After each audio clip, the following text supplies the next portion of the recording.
다니엘 8장 1절부터 14절까지 제가 읽습니다. 나 다니엘에게 처음에 나타난 이상 후 벨사살 왕 3년에 다시 이상이 나타나니라. 내가 이상을 보았는데 내가 그것을 볼 때에 내 몸은 엘람도 수산성에 있었고 내가 이상을 보기는 을레 강변에서니라. 내가 눈을 들어 본즉 강가에 두 뿔 가진 수양이 섰는데 그 두 뿔이 다 길어도 한 뿔은 다른 뿔보다도 길었고 그 긴 것은 나중에 난 것이더라.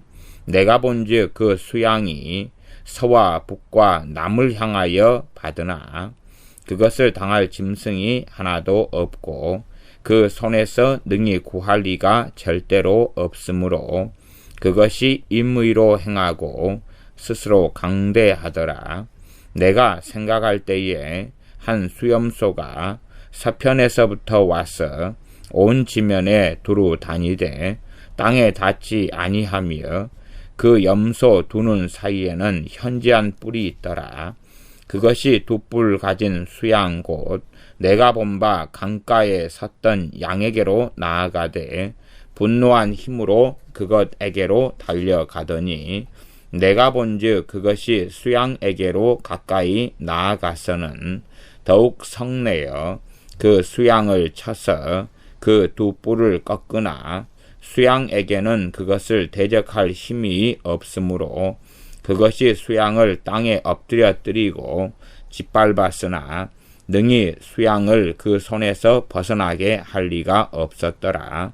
수염소가 스스로 힘이 강대하여 가더니 강성할 때에 그 큰 뿔이 꺾이고 그 대신에 현저한 뿔 넷이 하늘 사방을 향하여 났더라.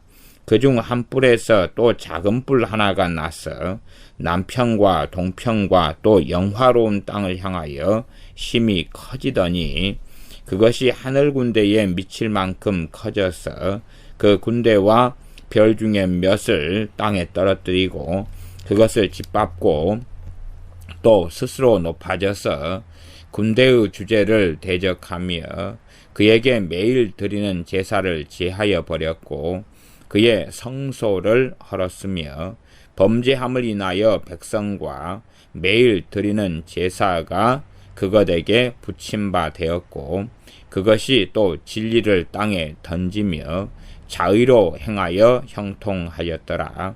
내가 들은즉 거룩한 자가 말하더니 다른 거룩한 자가 그 말하는 자에게 묻되 이상에 나타난 바 매일 드리는 제사와 망하게 하는 죄악에 대한 일과 성소와 백성이 내어준 바 되며 짓밟을 일이 어느 때까지 이를꼬 하매 그가 내게 이르되 2300 주야까지니 그때에 성소가 정결하게 함을 입으리라 하였느니라.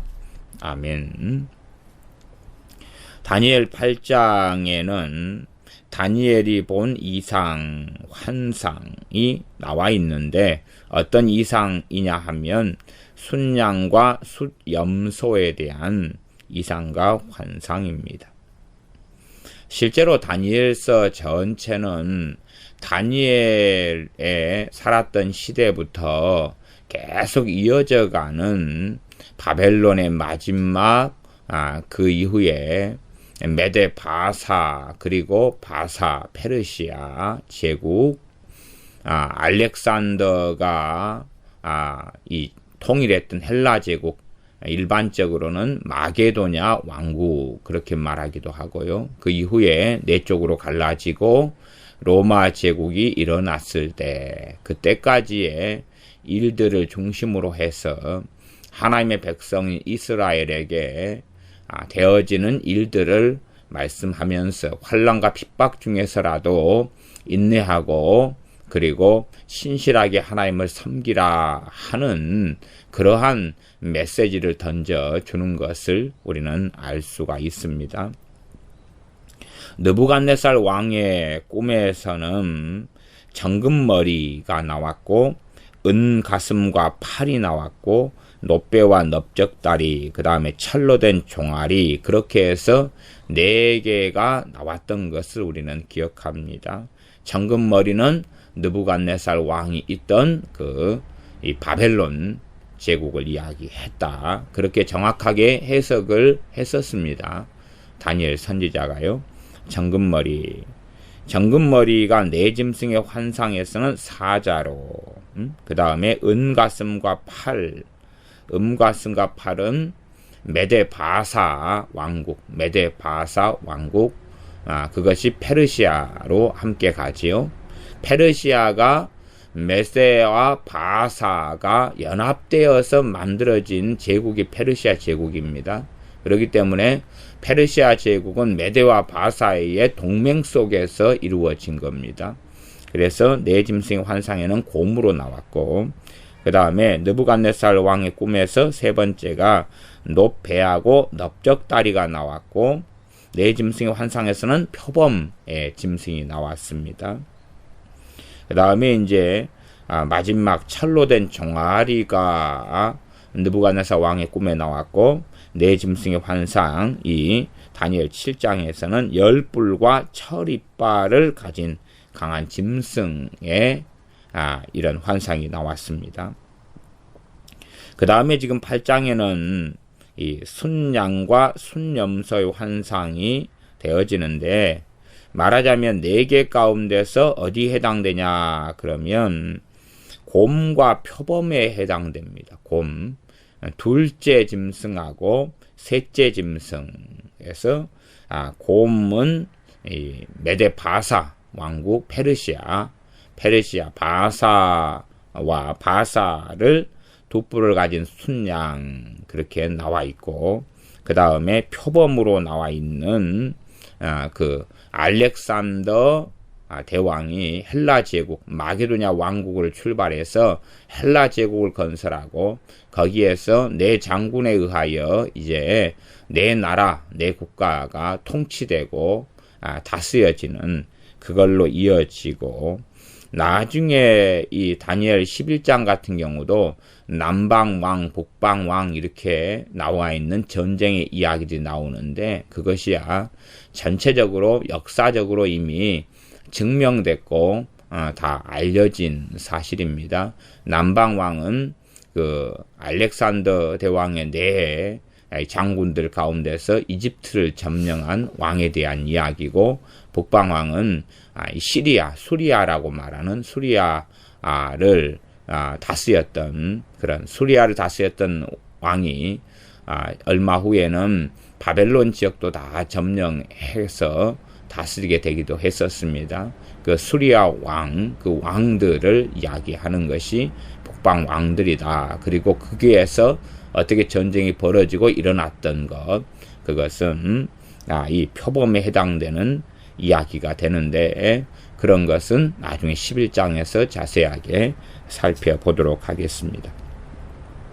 그래서 이 역사적으로 한다면은 이 바벨론 제국, 이 성경에 나오는 바벨론 제국은 이 신바벨론 제국이다고 제가 전에 말씀드린 적이 있습니다.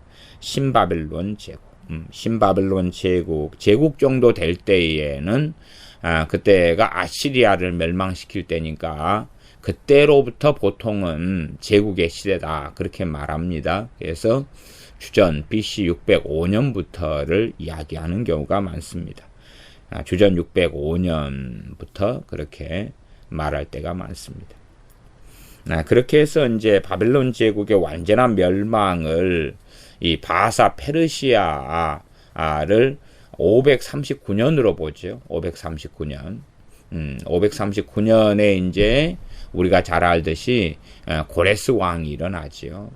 그러면 이 메데 사람 다리오하고 고레스가 어떻게 되는데 이 신바벨론 제국이 605년부터 539년이냐, 이런 것이 등장했죠. 그래서 전에 제가 어떤 유명한 목사님이 쓴 책들에 대한 이야기에서 왜 성경하고 다른 이야기를 주장하냐, 그렇게 제가 잠깐 언급한 적이 있습니다. 실제로 이 메데 사람 다리오와 그 다음에 이 바사 페르시아 왕 고레스, 이스라엘의 포로 귀환을 명령한 이 고레스 왕의 관계는 삼촌하고 조카의 관계입니다. 그러니까 실제로 전쟁은 누가 수행하냐 그러면 고레스가 수행합니다. 고레스가 그때도 굉장한 통치권을 가지고 있는데 전쟁에 승리한 이후에 왕자를 자신의 숙부에게 넘겨주는데 그 숙부가 바로 이 다리오입니다. 그런데 두 사람은 틀리죠. 한 사람은 메뎃 사람이고 한 사람은 바사 사람이고 이렇게 종족이 틀리죠. 그래서 이런 관계가 아마 이 숙부하고 조카의 관계는 맞습니다. 그런 다음에 그 다리오 왕의 딸과 이제 이 고레스가 결혼을 합니다. 그런 다음에 자연스럽게 권력 이양이 돼서 일반적인 역사적인 자료로는 이 다리오 왕이 2년 정도 통치한 이후에 자연스럽게 고레스가 승계했다 이렇게 나옵니다. 그리고 실제로 전쟁을 다 수행한 사람은 고레스입니다. 그래서 고레스가 바벨론을 무너뜨린 다음에 그 영광을 자신의 삼촌인 이 숙부인 다리오에게 돌려줍니다. 왜냐하면 다리오야 64세였다 이렇게 나오니까요. 얼마 사는 사람이 아니지요.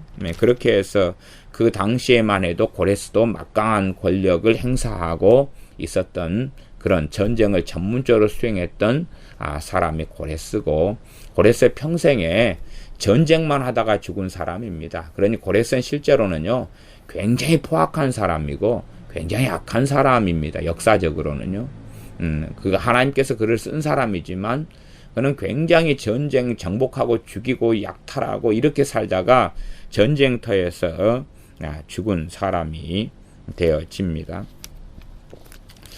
그렇게 이제 역사적으로 그다음에 이제 이 페르시아 제국이 BC 539년부터 일반적으로 이 마게도냐와 전쟁을 하고 알렉산더 왕이죠. 전쟁을 해가지고 무너진 것이 331년이다 이렇게 말합니다. 331년. 그래서 331년에 망했으니까 331년부터 헬라 제국이다 이렇게 말할 수 있어요. 331년부터 헬라 제국이 63년까지 이렇게 일반적으로 봅니다. 63년까지. 그리고 63년까지고 로마 제국은 63년부터로 봐요. 거의 63년부터 이제 BC AD 476년 이 정도 연대로 봅니다. 거의 한 500년 이렇게. 그러나 63년 이전에도 계속 로마는 존재했고 강성했습니다. 지금 제국을 이야기한 거예요. 이 페르시아 제국 다음에 헬라 제국이 알렉산더 사후에 네 왕들로 나눠지죠. 네 영토로. 그러나 그때도 계속 헬라 제국이라 그럽니다.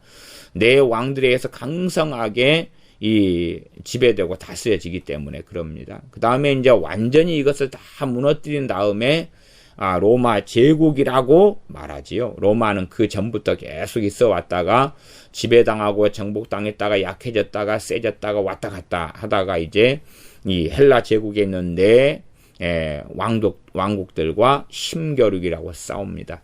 그런 내용의 얼마간이 뒤에 보면 다니엘 11장에 나와 있는 그런 것이 있습니다. 그래서 이러한 네 왕국 가운데 벌어지는 네 제국 가운데 벌어지는 일 가운데 실제로 주인공은 누구냐 그러면 당연히 모든 것을 통치하시는 하나님이시죠. 그 다음에 이제 이 말씀을 왜 기록하고 전하냐 그러면 하나님께는 하나님의 백성들이 중요하고 하나님의 백성은 이스라엘이었기 때문에 그렇습니다.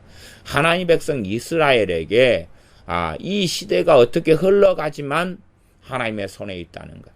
바벨론 포로가 끝난 다음에라도 평안의 때를 얼마 보내지만 그러나 엄청난 폭풍우 속에 핍박 속에 죽임당함 속에 하나님 백성들이 하나님을 섬기는 게 무너지는 그런 많은 일들을 경험합니다. 그 속에서라도 믿음을 지키고 하나님 앞에 서 있으라고 하나님께서 되어질 일을 선지자 다니엘을 통해서 보여주시는 것입니다. 그렇게 따지면은 로마 제국의 마지막까지는 아니어도 로마 제국의 형성사 이런 정도까지 흘러가니까 이 다니엘을 통하여서 애연되어진 연때만 가뿐하게 이 기간 전체로 따지면은 그래도 한 헬라 제국 그다음 로마 제국이 주전 BC 63년이라 이렇게 봤을 때 63년 그래 되면 거의 한 이 500년 이상이나 500년 가까이 되는 시절을 전부 포함해 가지고 애언했다 이렇게 말할 수 있습니다. 이 환상 정도가 포함하는 시기 자체가 500년 혹은 이쪽 저쪽 되는 그러한 방대한 시간 동안의 애언이다 그렇게 말할 수 있습니다. 그래서 이 사이 가운데 신구약 중간기라고 하는 말하자면 말라기 선지자 다음에는 아무 선지자도 없고 말씀도 없는 시기를 보내는 그런 다음에 세례 요한 그리고 주님께서 이 땅에 오시는 일이 벌어지죠. 이때까지의 전반적인 시대에 대한 그러나 이 모든 걸 작정하시고 행하시는 하나님 그 가운데 이제 얼마나 죄를 통하여 무슨 일이 벌어졌고 하나님 어떻게 징계하셨고 어떻게 권한을 주셨으며 권세를 주셨는데 이걸 가지고 얼마나 악하게 해서 하나님은 또한 심판하셨는지 이런 것이 계속하여 이 이상 환상 중에서 반복되어지기도 합니다. 이제 서론이었고 구체적으로 다니엘 8장 1절부터 살펴보겠습니다. 나 다니엘에게 처음에 나타난 이상 후 벨사살 왕 3년에 다시 이상이 나타나니라. 벨사살 왕 3년에 처음 나타난 이상 환상은 언제 있었습니까? 벨사살 왕 원년에 있었죠. 원년에 꿈속에서 이상을 본 그런 신비로운 것에 대한 이야기를 했었습니다. 그래서 처음 본 이상, 그래서 다니엘의 꿈이 네 마리 짐승에 대한 것을 꿈이라 그러기도 하고 그 다음에 8장 1절에는 처음 이상이라고 그렇게 말합니다. 그러니까 꿈과 환상이 함께 공존하는 상태이죠. 신비롭게. 8장 1절 그래서 처음에 나타난 이상 후에 벨사살 왕 3년에 다시 이상이 환상이 나타나니라. 이상과 환상 같은 말입니다. 2절 내가 이상을 보았는데 내가 그것을 볼 때에 내 몸은 엘람도 수산성에 있었고 내가 이상을 보기는 을레 강변에서니라. 어떤 어리석은 사람들은 이때에 다니엘 선지자가 수산성에 살고 있었구나 그렇게 말하는데 그게 아니라 이때는 벨사사와 원년이가 바벨론에 살고 있는 것입니다. 지금 이상 가운데서 다니엘 선지자가 있는 상황이 어디냐 그러면 수산성에 있었다 그 말입니다. 수산성에 있었고 거기 성 가운데서 을레 강변에서 지금 이상 환상 가운데 자기를 봤는데 자기가 수산성 을레 강변에 있는 모습이었다는 것입니다. 그렇게 해서 이 다니엘 선지자가 거기에서 천사에게 묻기도 하고 대화하기도 하고 뭘 보기도 한다 그 말이에요. 어떤 면에서는 전지적 작가 시점이라고도 볼 수 있어요. 자기가 이상 속에서 자기를 보고 그 자기가 대화하고 말하고 그러면서 이상 속에 있는 자기가 뭘 생각하고 느끼고 그 다음에 그 이상을 보고 있는 다니엘도 뭘 생각하고 느낄 수도 있다 그 말입니다. 이것이 함께 흘러가는 것입니다. 이게 소위 말하면 지금 환상을 본 사람들 환상을 보았다 했다는 것하고 이 다니엘 선지자나 에스겔 선지자가 보는 환상과 이상은 급수가 틀립니다. 급수가 틀려요.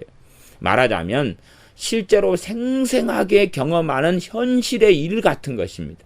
그냥 막연하게 환상 이상이 요랬을까 저랬을까 흐릿하고 그런 게 아니라 실제로 손에 물건을 잡는 것처럼 그렇게 실제로 생생하게 경험하는 것이고 그 이상 속에 또 이상을 보고 거기에 직접 만나서 대화하고 말하고 그리고 이상을 보는 환상을 보는 또 현재 예를 들어 바벨론에 머물고 있는 다니엘 선지자 그대로 또 느끼고 그 다음에 환상 가운데 있는 수산성에 있는 다니엘 선지자 그대로 느끼고 또 보고 이러한 신비로운 지금 시대에 많은 사람이 보는 이상과 환상하고는 실제로는 차원이 다르다. 그렇게 말할 수밖에 없겠습니다.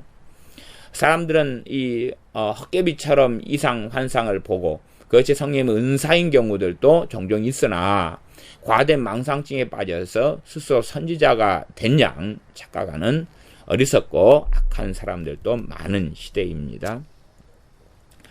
3절 내가 눈을 들어 본즉 강가에 두 뿔 가진 수양이 섰는데 그 두 뿔이 다 길어도 한 뿔은 다른 뿔보다도 길었고 그 긴 것은 나중에 난 것이더라. 두 뿔 가진 수양이 있다. 두 뿔 가진 수양. 그래서 두 뿔은 메대와 바사를 이야기함. 여기서는 이제 직접적인 왕을 이야기하는 개념도 있겠지만, 왕.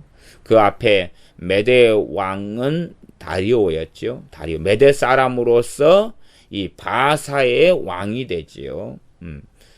이 전쟁을 수행한 사람은 고레스다 그랬는데, 물론 우리가 다 역사적으로 그렇게 알지 않습니까? 어떤 장군이나 대장군이 전쟁을 수행해 승리했어도 왕이 그 모든 영광을 가져가는 거죠. 전체적인 역사적인 자료는 나와 있지 않지만 전쟁 고레스가 수행했고 그에 대한 영광은 그의 숙부인 다리오에게 돌렸다. 근데 다리오는 메데 사람이고 고레스는 바사 사람이다. 이런 것이 나와 있습니다. 자, 그렇게 해서 이제 이 두 뿔이다. 그 말은 메대와 바사로 형성된, 메대와 바사가 동맹을 맺었습니다. 메대와 바사 동맹을 맺어가지고 뭘 만듭니까? 바사 제국, 바사 왕국을 만들었다. 그 말이에요. 그렇게 해야지만이 누구에게 대항할 수 있습니까? 바벨론과 대항하고 싸울 수 있기 때문에 그렇습니다. 그냥 메대는 굉장히 부유했고 부자였고, 그 다음에 바사 같은 경우는 야만족들 같은 사람들이었어요. 문화도 문명도 별로 없고 포악했고 야만족이고 약탈을 많이 하고 이런 데가 바사고, 메대는 굉장히 잘 살고 잘 먹었어요. 대신에 군사력과 용맹하기에는 누가 그러겠습니까? 바사가 그러겠죠. 이 둘이가 연합을 했던 것입니다.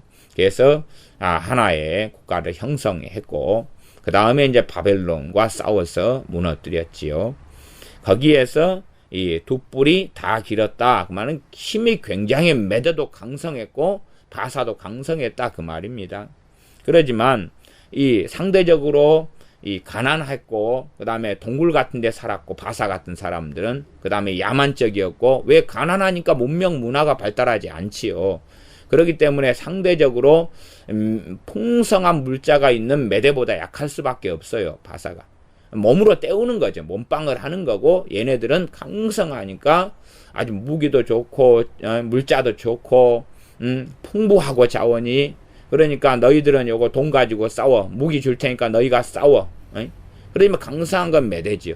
둘 다 강성했다가 이제 나중난 뿔이, 둘 다 길어요. 둘 다 굉장히 강성하다 그 말이에요. 근데 나중난 뿔은 바사지요. 바사. 메대 바사 가운데. 그래서 그 긴 것은 나중 난 것이더라. 4절 내가 본즉 그 수양이 서와 북과 남을 향하여 받으나 그것을 당할 짐승이 하나도 없고, 이 정복 전쟁을 이야기하는 것입니다. 바벨론을 공격해 정복했을 뿐만 아니라 남으로 가면 어디가 있습니까? 저기 이집트가 있고 서, 북, 인도까지도 공격해서 점령하기도 합니다. 그렇게 해서 그것을 당할 짐승이 하나도 없고 그 손에서 능히 구할 리가 절대로 없으므로 그것이 임의로 행하고 스스로 강대하더라. 그것을 당할 짐승이 없다. 나라나 권력, 국가를 다 짐승이라고 주로 이야기합니다. 왜냐하면 이 권력자들이 법도 없고 자기 마음대로 행하는 시대였기 때문에 나라가 짐승의 상태를 벗어나지 못하는 거지요. 힘센 사람이 약자를 핍박하고 법도 왕이나 권력자의 마음대로 바꾸고 그렇게 했던 시대들이기 때문에 다른 짐승을 이야기합니다. 여기에 순양과 순염소, 그 다음에 어떤 짐승도 먼저 나온 이 순양을 당할 이가 없었다. 그런 것입니다. 그래서 그 손에서 능히 구할 리가 절대로 없으므로 그것이 임의로 행하고 스스로 강대하더라. 임의는 자기 마음대로 행했고 스스로 강대하더라. 그러니까 하나님께서 그렇게 지금 말씀하신 거, 스스로 강대할 수 있도록 하나님께서 그렇게 권세를 주신 거예요. 그렇게 허용하시는 거예요. 임의로 행할 수 있도록, 죽일 사람을 죽이고 살리고자 하는 사람을 살리고 이렇게 임의로 행할 수 있도록 하나님께서 허용하시는 것이고 하나님께서 그 권세를 주신 것입니다. 그러나 하나님이 정한 선을 넘어가면 당연히 하나님의 심판을 또한 자초하고 초래할 수밖에 없는 것이다 하는 것입니다. 그러니 많은 사람들이 자기의 뜻대로 하나님을 재단하고 판단하면서 불이나 악이 있으면 안 된다 라고 생각하지만 자기 스스로는 얼마나 자기가 불의하고 악한 존재인지는 생각하지 않는 거예요. 그러니까 세상의 불의에 대하여 손을 흔드는 사람은 자기는 의로운 것처럼 착각하지만 자기 안에 무수히 많은 악을 지닌 사람들이 얼마나 많고 얼마나 강팍한 이들이 많은지 모릅니다. 그러면서 사회적인 세상의 불의에 대하여 자기는 의로운 체하고 사실은 뱃속 안에는 자기의 이익을 위하여 싸우는 거죠. 공익이 아니에요. 실제로 뱃속 안에는 자기의 이익을 위하여 싸워요. 우리 동네에도 이 공단의 노조가 한 2만 명이 됩니다. 공단의 노조의 이러한 핵심 간부들과 힘은 일용 근로자들이 무수히 포함되어 있는데 그들이 아니라 대기업체의 그런 직원들입니다. 대기업체의 직원들, 뭐 LG라든지 이런 거 있잖아요. 호남석유화, 호남정유라든지 이런 큰 대기업체의 직원들이 자기들은 1년 연봉을 여기서 얼마 받냐 그러면 가뿐하게 막 6천, 7천만 원, 억대까지도 받습니다. 이런 사람들이 이 일용 노동자들을 이용해가지고 그 다음에 자기들의 임금을 협상하고 올립니다. 그러니까 일용 노동자들은 사실은 어떤 면에서 이용물에 지나지 않는 거죠. 그리고 그 사람들에게도 법적으로 그냥 1년의 월급의 몇 프로를 그 정도 되는 돈을 자신들의 회비로 납부를 시킵니다. 그러니까 회비로 모이는 돈만 해도 천문학적인 돈이 되어지죠. 그런 돈을 모아가지고 하고 자기 노조에 가입하지 않으면 자기들 권력을 가지고 있기 때문에 공단에서 전혀 일을 할 수 없게 만들어 버렸습니다. 그것이 우리 동네에 있는 이 무서운 공단 안에 있는 노조의 실체 중에 하나이기도 합니다. 그렇게 해서 자기들의 이익을 위해서 행하지만 그러나 겉으로는 공익을 위한 척, 겉으로는 다른 사람, 노동자들을 위한 척 온갖 거짓말을 하지만 실제로 자기들은 가난한 이들이 아니라 연봉을 6천, 7천, 적어도 6천, 7천, 8천을 받는 그런 사람들입니다. 항상 골프 치러 다니고 이런 사람들이죠. 판공비만 해도 어마어마하게 써대는 사람들입니다. 어쨌든 여담이었습니다. 그래서 이 많은 사람들이 자기의 악함은 돌아보지 않고 하나님을 자기 마음대로 판단하고 재단하면서 세상의 부조리, 자기에게 손해가 온다고 생각하니까 그런 거죠. 부조리에 대해서 대항하고 싸우지만 오히려 자기 자신이 악덩어리라는 것은, 악인이라는 것은 생각하지 못하는 자들이 많더라 하는 것입니다.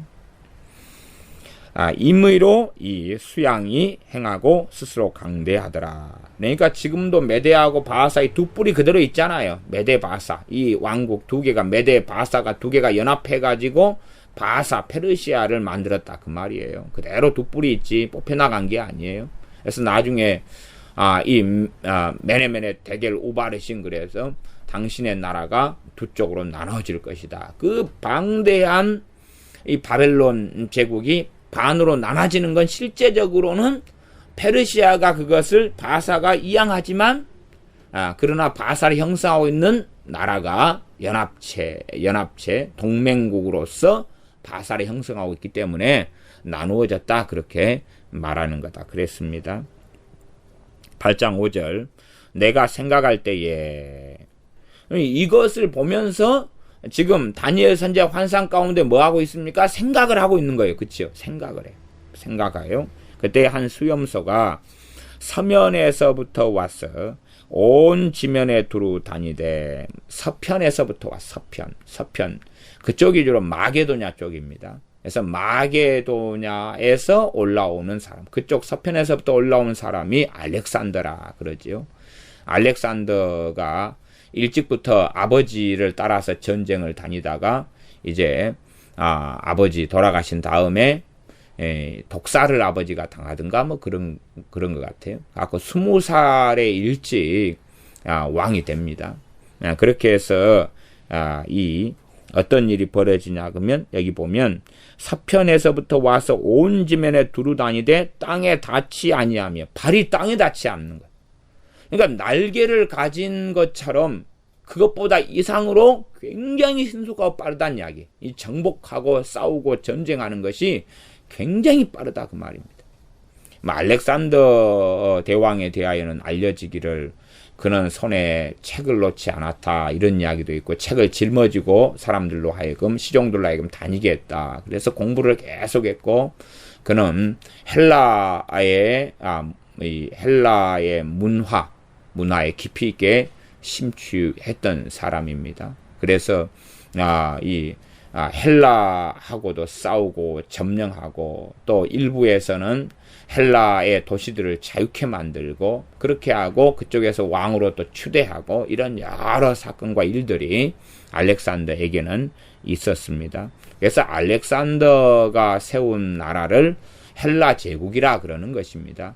그때 이후로 헬렐리즘 문화, 헬라 문화가 전 세계에 영향을 미치고 꽃을 피우게 되어집니다.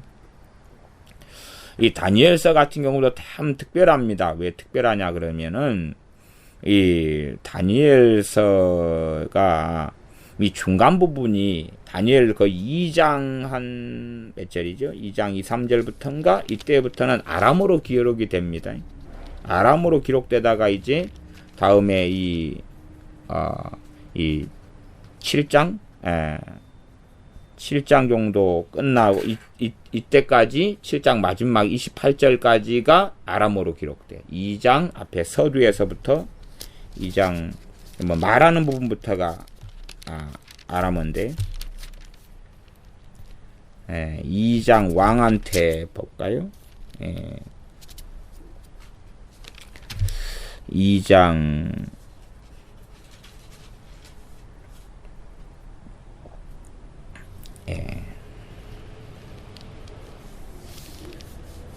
다니엘이 이제 왕한테 말하기 시작할 부분부터가 아마 그런 것 같아요.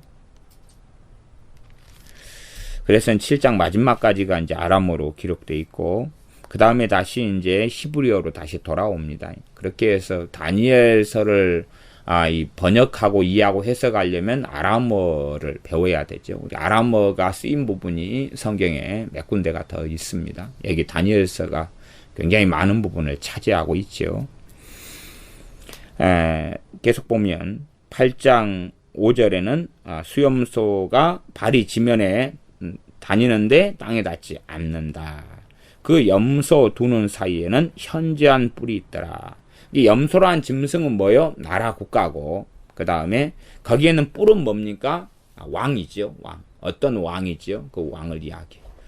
대신 이제 어떤 뿔 자체가 왕만이 아니라 나라를 이야기하는 경우도 사실은 간혹 있습니다. 간혹 있어요. 그러나 전반적으로는 짐승이 나라고, 짐승이 나라 왕국 혹은 제국이고, 그 다음에 거기에 있는 뿔이 이 왕을 이야기하는데, 그 염소 두는 사이에는 현저한 뿔이 있더라. 이게 마게도냐 왕국이 이제 계속하여 점령하고 싸우는 전쟁을 합니다. 알렉산더를 통해서 그렇습니다. 그래서 알렉산더가 이 마게도냐의 총사령관이 됩니다. 그런 다음에 이제 계속하여 이렇게 싸우고 전쟁을 하다가 그렇게 왕이 되어집니다. 현저한 뿔 그러죠. 현저한 뿔. 이게 보통 뿔하고는 다른 굉장히 엑설런트, 놀라운 이런 도드라진 뿔이다 그 말입니다. 알렉산더가 등장했을 때가 BC 이제 태어났을 때가 356년 이 정도 될 겁니다. BC 356년. 그다음 죽었을 때가 323년. 그러니까 이 33살 때 죽은 거죠. 젊은 나이에. 네, 그러니까 356년, 20살이다 그러면 336년 뭐 이 정도 된다. 그러면은 지금 다니엘 선지자가 최소한은 지금 지금 벨사살 왕 3년에 보는 거죠. 3년. 그러면은 이 바벨론 제국의 멸망 605년이니까 그래도 이 바벨론 제국의 멸망이 539년이죠. 539년이니까 그래도 거의 한 200년 뒤에 벌어지는 상황인 거죠. 물론 이제 제가 그 앞에도 말씀드렸습니다만은 중의적인 환상 이 내용을 포함하고 나중에 되어질 내용까지 포함한 환상의 여지도 있다 이렇게는 말씀드렸습니다. 요즘에는 마지막 시대를 살기 때문에 사람들이 꼭 요한계시록이나 마지막 시대의 것으로 다니엘을 해석하려는 경향을 가져서 성경의 본문들을 어그러뜨리면서 자의적으로 미혹되는 경우가 아주 많은 것을 봅니다. 그래서 많이 미혹된 사람은 제가 이렇게 다니엘서를 역사적인 정황을 가지고 설명을 해도 동의하지 않는 경우들도 있다 그런 것입니다. 그러나 이런 많은 사람들이 다니엘서 해석은 거의 그렇게 많은 차이가 없이 동의하고 있는 부분들입니다. 왜? 역사적인 자료들이 거의 명확하게 성경과 맞기 때문에 그런 거지요. 자, 그러면은 6절 그것이 두 뿔 가진 수양 곧 내가 본 바 강가에 섰던 양에게로 나아가되 분노한 힘으로 그것에게로 달려가더니 분노한 힘으로 달려갔다. 굉장히 폭급하고 강렬하고 당시에 이 마지막 이 페르시아 바사의 왕을 누구라 그러냐 그러면 그때 바사 마지막 왕도 다리오입니다. 이름이 다 같이 반복해 쓰죠.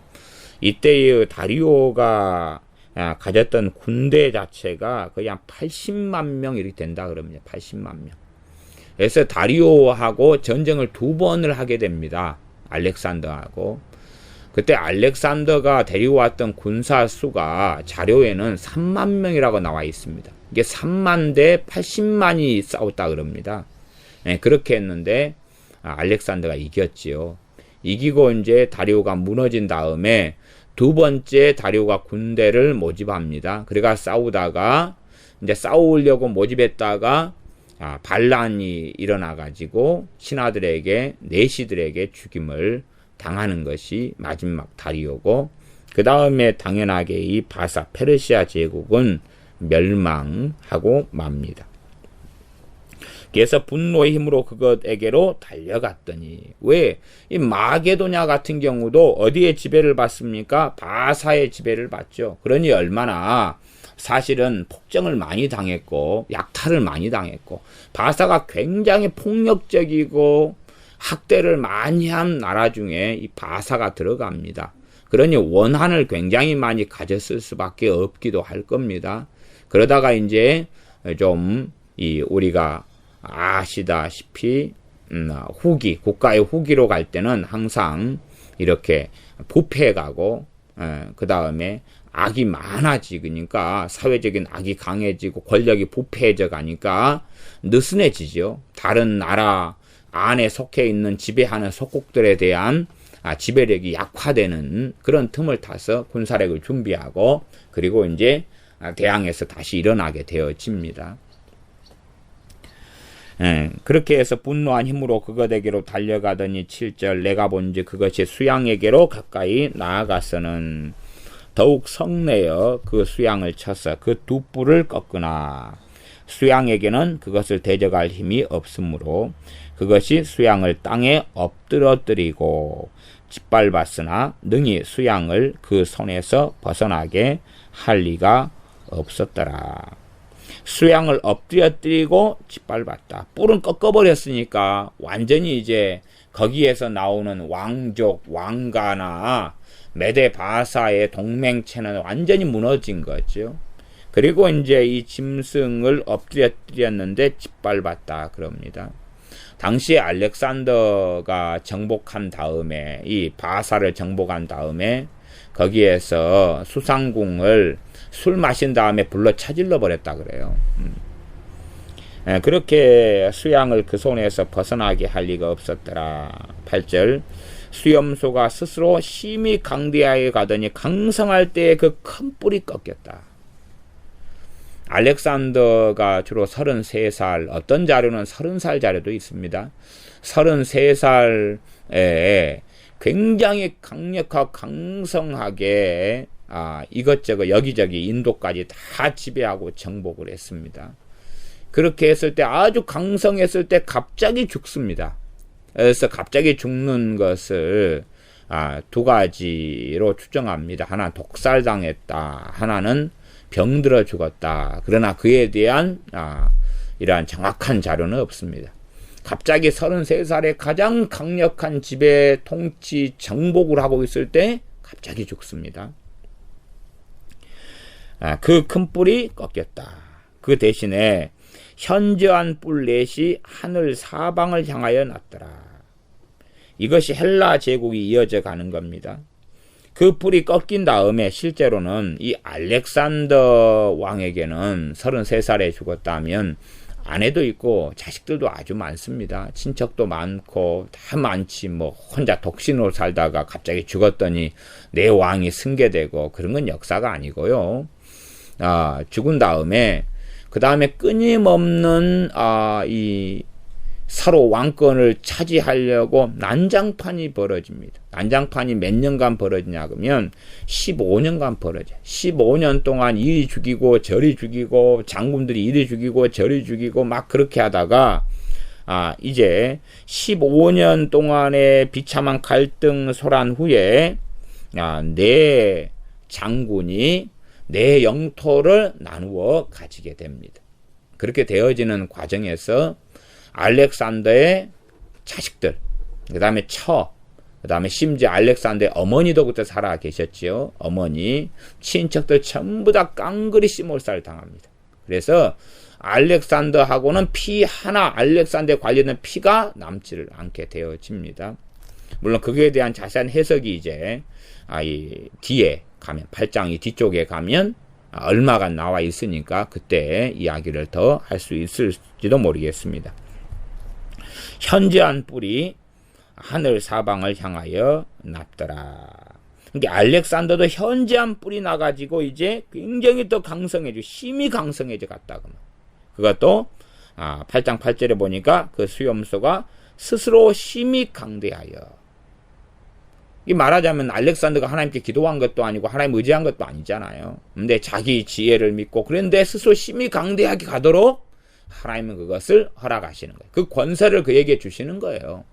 그러니까 사람들이 자기의 지식과 지혜와 힘과 재능으로 뭔가를 이루었다? 그렇게 교만하고 착각하는 이유들이 사실은 있는 것입니다. 그러나 하나님이 그 권세를 허락하셨기 때문에 이런 일이 벌어진 겁니다. 그렇게 심히 강대에 가서 강성해서 많은 나라 국가를 지배하고 정복합니다. 왜 이가 33살에 죽겠습니까? 이건 당연하게 하나님의 심판인 거예요. 그럴 수밖에 없는 거예요. 그래서 이 어머니, 자식들, 아내, 친척들 싸그리 죽임을 당하는 것도 하나님의 심판 속에 들어가 있을 수밖에 없습니다. 정복전쟁이라는 것은 이 평화로운 모든 사람들을 무너뜨리는 것이 약탈하고 빼앗아야지만이 그 군대를 일으킬 수 있고 군대를 먹일 수 있고 전쟁에 승리한 병사들에게 포상을 할 수가 있는 것입니다. 남의 걸 빼앗아야 되니까 그런 거지요. 그러니 얼마나 많은 사람들이 죽어나갔겠느냐 하는 것은 우리가 전쟁의 참혹함을 생각하면 알 수가 있는 것입니다. 그래서 현저한 뿔넷이 하늘 사방을 향하여 났다. 현저한 뿔넷이 하나는 마게도냐 쪽으로 갔던 카산더라고 하는 마게도냐 카산더. 그 다음에 수리아를 다스려 셀류쿠스 1세, 셀류쿠스라 그러는데 그 뒤로 이제 셀류쿠스 2세, 3세를 나오니까 1세라 그럽니다. 셀류쿠스 1세. 그 다음에 이 소아시아를 다스렸던, 소아시아로 나눠가지고 했던 안티고누스가 소아시아. 이집트는 프톨레마이오스, 톨레미 왕국 그러기도 합니다. 프톨레미 왕국 그러기도 하고, 톨레미 왕국, 톨레미 왕조 그러기도 하고, 정식 이름은 프텔로마이오스가 됩니다. 이집트 그쪽은 프텔로마이오스, 마게도냐는 카산드, 셀루쿠스는 수리아, 그 다음에 바벨론까지도 이제 통합하게 됩니다. 그 다음에 소아시아는 안티고누스, 그렇게 하는데, 이 네 뿔이 하늘 사방을 향하여 났더라. 사방을 향하여 나니까 네 개가 이렇게 퍼져나가지요. 퍼져나가서 이 헬라 제국을 분할해가지고 왕으로서 통치하고 다스리게 됩니다. 그래서 이 다니엘 11장에는 북방왕, 남방왕이 나오지요. 그 가운데 이제 이집트하고 그 다음에 수리아 그쪽에 왕이 이제 대결하고 붙는 그런 것이 나와 있습니다. 9절, 그중 한 뿔에서 또 작은 뿔 하나가 나서 남편과 동편과 또 영화로운 땅을 향하여 힘이 커지더니, 한 뿔에서 작은 뿔이 났다. 이 네 뿔 가운데 한 뿔에서 작은 뿔이 또 나왔다는 것입니다. 작은 뿔이 나왔다. 이 작은 뿔이 나왔다. 이거 여기가 네 곳 가운데서 수리아를 이야기합니다. 수리아고 이 작은 뿔을 안티오쿠스 4세라 그럽니다. 안티오쿠스 4세고 안티오쿠스 4세가 이제 왕의 왕명이고 이름은 에피파네스입니다. 그러니까 그 사람이 왕이 있고 세종대왕 그러면 세종대왕이 있고 그 다음에 이름이 세종이 아니잖아요. 성은 이씨잖아요.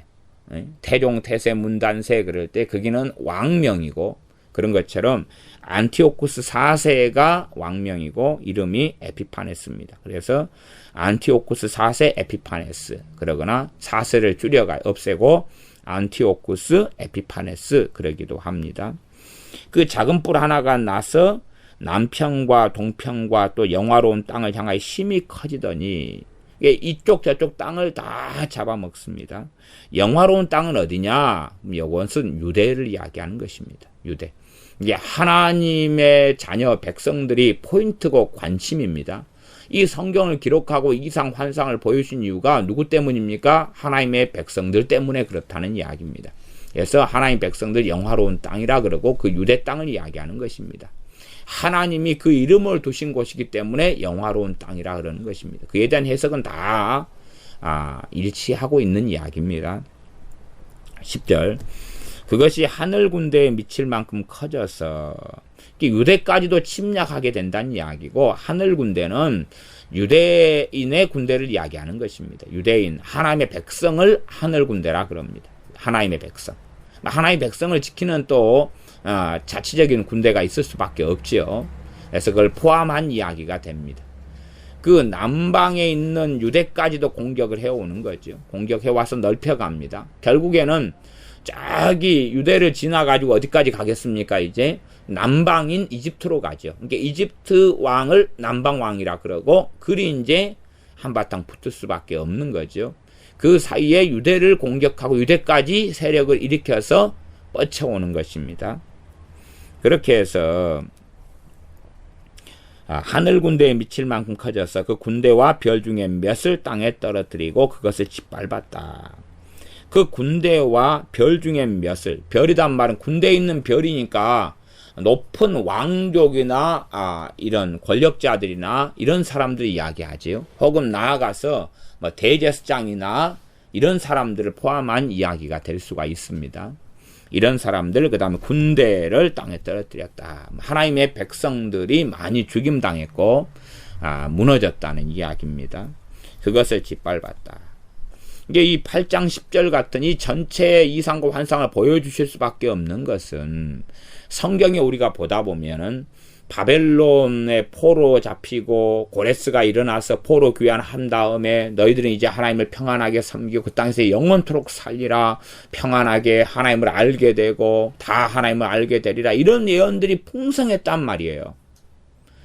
그러니까 이런 일이 막상 닥쳐버리면은 유대 땅이 침략당하고 무슬림이 죽어당하고 다시금 바벨론 때 아시리아 때 일어났던 일이 또 비참하게 더 비참한 일들이 일어나게 되면 이건 도대체 선지자들 통해서 했던 애언과 말씀은 뭐란 말이냐 할 수 있을 거 아니에요.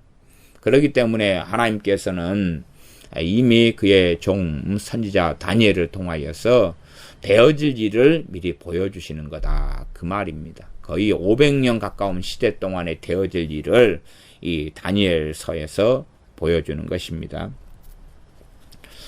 하나님의 자녀들에게 환난을 미리 대비하도록 요한계시록을 통해서는 뭘 말씀하시는 것입니까? 마지막 시대 때를 살아가는 하나님의 백성들 자녀들에게 되어질 일, 속히 반드시 되어질 일을 말씀하시면서 이런 일이 닥칠지라도 하나님이 이런 일이 일어나도록 작정하셨기 때문에 일어나는 것이고 하나님의 손 아기에 있다는 것을 알고 인내하여 믿음을 등지지 말고 하나님을 배신하지 말고 끝까지 믿음을 지켜서 구원을 받으라 하는 믿는 자들에 대한 위로와 인내의 필요성과 격려를 위하여서 기록된 것이 요한계시록이기도 하다 그 말입니다. 그것처럼 다니엘서도 그런 입장이어서 다니엘을 묵시 문학에 속하는 성경의 묵시록, 묵시에 대한 이러한 성경이 되어집니다. 되어질 일에 대한 것을 말씀하면서 요한계시록과 같은 그러한 동일한 목적과 동일한 이유로 인하여 기록된 성경이 다니엘서가 됩니다. 11절입니다. 또 스스로 높아져서 군대의 주제를 대적하며 군대의 주제. 하나님의 백성들을 군대라 그럽니다. 너희는 영적 군사라. 영적 군대. 하나님의 백성들을 군대라 그러고 군대의 주제는 누굽니까? 하나님이지요. 하나님을 대적하고 그에게 매일 드리는 제사를 제하여 버렸고 그의 성소를 헐었으며 그땐 포로 귀환해가지고 먼저 뭘 만들었습니까? 학계 선지자를 통해서 등등 여호수아 대제사장이 일어나가지고 이 여호수아에 있는 여호수아가 아닙니다. 여호수아에 있는 여호수아는 대제사장이 아닌 걸 우리가 알죠. 그래서 포로 귀환한 다음에 성전을 먼저 건축을 합니다.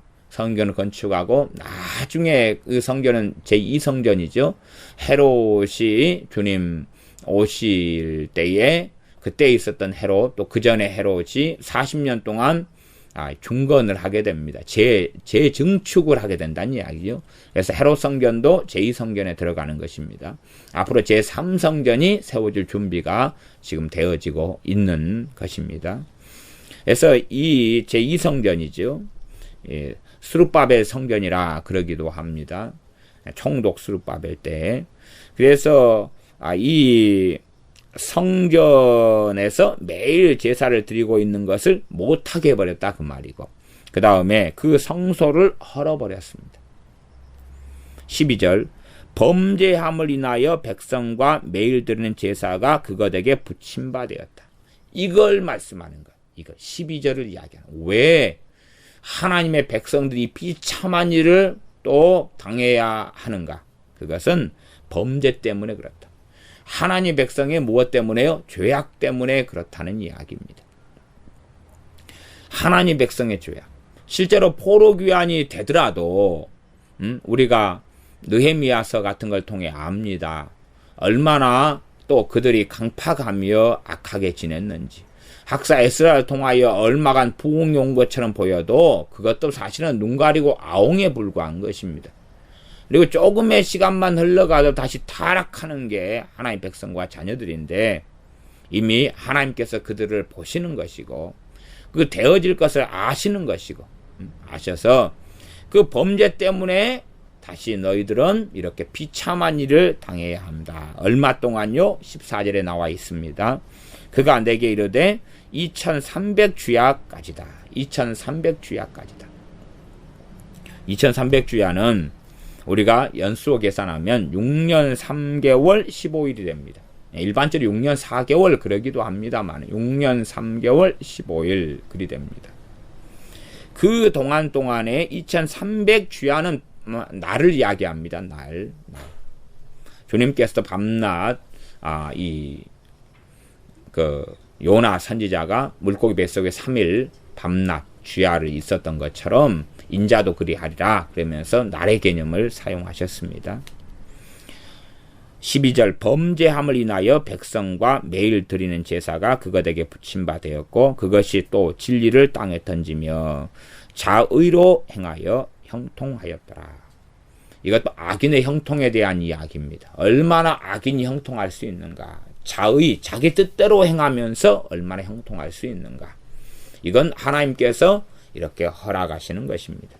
하나님께서 2300주야 동안에는 네 맘대로 해라라고 허락하시는 것. 이런 내용들이 요한계시록에도 이런 스토리와 이런 방식의 하나님의 행하심이 많이 나와 있습니다. 그러하기 때문에 악인이 악한 권력자가 형통하는 걸 보면서 왜 그러냐? 그럴 필요가 없다는 거예요. 김정일이나 김일성이나 김정은이가 자기 자유로운 마음대로 행하면서 악을 행하는 걸 보고 왜 그러느냐? 그럴 필요가 없다는 이야기예요. 왜냐하면 그건 범죄 때문에 그렇다는 이야기입니다. 누구의 범죄입니까? 하나님의 백성들의 범죄입니다. 북한 땅을 우리가 압니다. 얼마나 북한 땅은 놀라운 땅이었습니까? 그 땅은 평양 대붕이 일어났던 땅이고 하나님의 불이 떨어진 땅입니다. 복음의 성지가 됐고 대한민국 한반도의 복음의 중심지가 평양입니다. 그러면 얼마나 평양 하나님의 백성들 자녀들이 범죄 속에 들어갔고 타락 속에 들어갔고 배교 속에 들어갔는지를 또한 우리가 거꾸로 생각해 볼 수가 있다는 사실입니다. 범죄함을 인하여 백성과 매일 드리는 제사가 그것에게 붙임바되고 그것이 또 진리를 땅에 던지며 하나님의 말씀을 땅에 던지는 것. 진리를 땅에 던지는 것은 하나님의 말씀이 실현되지 못하고 이루어지지 못하는 걸 보게 되는 것. 기도에도 응답이 없는 극심한 시절을 보내는 것입니다. 그것에게 붙임바되었고 그것이 또 진리를 땅에 던지며 자유로 행하여 형통하였더라. 13절 내가 들은즉 거룩한 자가 말하더니 거룩한 자는 천사겠지요. 다른 거룩한 자가 그 말하는 자에게 묻되 이상에 나타난 바 매일 드리는 제사와 망하게 하는 죄악에 대한 일과 무수하게 많은 죄악들이 자행된다는 이야기입니다. 성소와 백성이 내어준 바 되며 짓밟힐 일이 어느 때까지 이를꼬 하며 그가 내게 이르되 내게는 이제 선지자 다니엘을 이야기하는데 실제로 70인역이나 이런 또 다른 번역본들 같은 경우는 내게가 아니라 그에게 이르되 이렇게 70인역 같은 경우 되어져 있습니다. 어쨌든 내게나 그에게나 본문의 내용상 큰 차이가 없습니다. 2300주야까지니 그때에 성소가 정결하게 함을 입으리라. 2300주야다. 마카비 문서를 보면 마카비 문서에는 그대로 거의 한 6년이 좀 넘는 시간 동안에 이 성소가 무너지고 제사를 못 드리게 되고 이 안티오쿠스 에피파네스에 의해서 성전이 더럽혀지고 그 다음에 어떤 것까지도 일어서냐 그러면은 이 신상 있죠. 신상을 이 제우스 신상인가요? 이런 신상을 세워가지고 거기에다 세워가지고 거기에 경배하게 하는 그런 일들이 있었다라고 기록되어집니다. 그래서 이 안티오쿠스 에피파네스에 의해서 이렇게 되어졌던 때가 언제냐 그러면 BC 171년부터입니다. BC 171년부터 지금 6년 3개월 15일이죠. 그럼 171년부터 164년 12월 25일까지입니다. 12월 25일까지 아니면 12월 25일에 마카비 혁명을 통하여서 성전이 회복이 됩니다. 마카비 혁명을 통하여. 그렇게 해서 다시금 유대가 회복이 되어지는 일이 벌어집니다. 그래서 BC 171년의 이야기니까 말하자면 171년에 에피파네스가 일어나니까 우리가 알다시피 헬라 제국 알렉산더 뒤에 한 150년 정도가 흘러버리죠. 150년이 흘러버리죠. 헬라 제국이 형성되고 그 후에 그렇게 되어지는 것을 우리가 봅니다.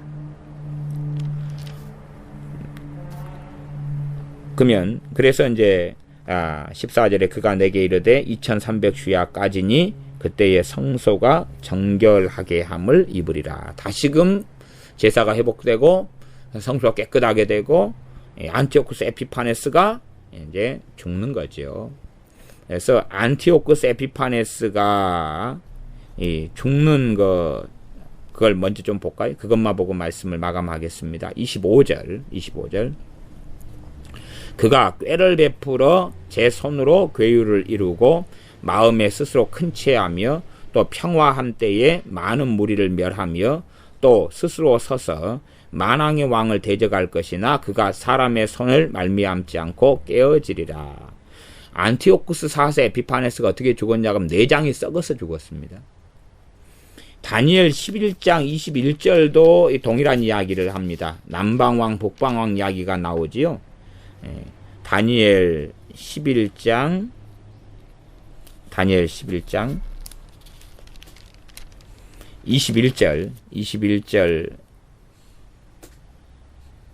21절인가요? 보자. 45절이네. 45절. 그가 장막 궁전을 바다와 영화롭게 거룩한 산 사이에 베풀 것이나 그의 끝이 이르리니 도와줄 자가 없으리라. 안티오쿠스 에피파네스의 죽음에 대하여서 이렇게 기록되고 나와 있다는 것입니다. 그래서 우리가 하나님께서 그의 백성들을 얼마나 사랑하셔서 그러나 그럼에도 불구하고 죄악 때문에 하나님께서는 심판하셔야 되고 그러나 역사의 모든 것은 하나님의 손에 달려있다. 죄악 때문에 심판하셔야 되지만 그럼에도 불구하고 하나님께서 그의 선지자를 통해서 미리 예언하시면서 그때에 그럼에도 불구하고 인내하고 참고 다시금 죄를 회개하고 하나님께 돌아올 것을 실상은 말씀하고 계시는 것입니다. 기도하겠습니다. 아버지 하나님, 다니엘 선지자를 통해서 그 당대 시대에 앞으로 되어질 수백 년간의 500년 이상이 되는 시간 동안의 일들을 예언하시는 것을 우리가 봅니다.